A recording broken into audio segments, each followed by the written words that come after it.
everyone! Welcome at the first Plan With Me video on this Planything YouTube channel.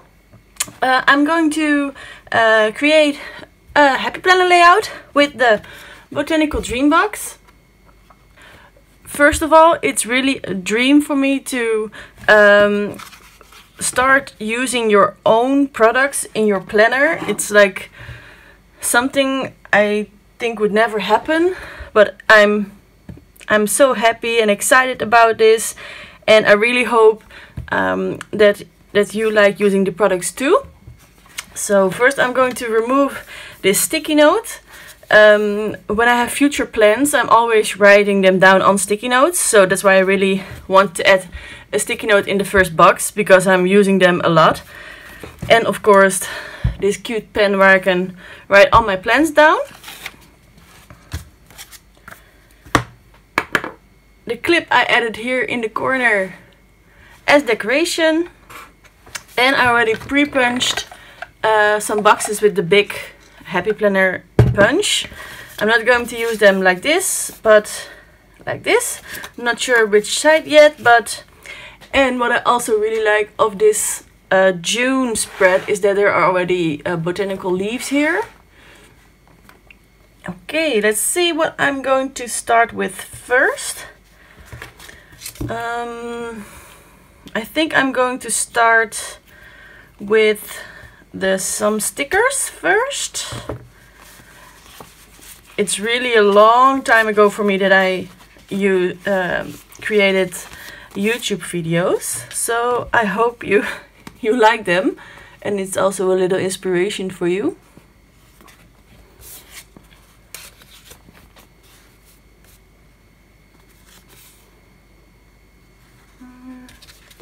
I think I'm going to go for this style with a little bit of pink details.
So I'm missing a little bit of the Bordeaux and pink here, so I'm going to add some stickers with that color here too.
if I need to add some other stickers before.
Okay, yeah, I really like how it turns out. It really got me a botanical vibe. All colors are coming back. I really hope you liked watching this video and that it gave you some inspiration when you already received the Botanical Dreams box. And I'm really happy with it because I still have a lot of space to write down, because this is my work planner, so I write down all my to-dos in here. And I really hope you also got some inspiration for the for your planner with the Botanical Dreams box. And I hope to see you in my next Plan With Me video. Bye!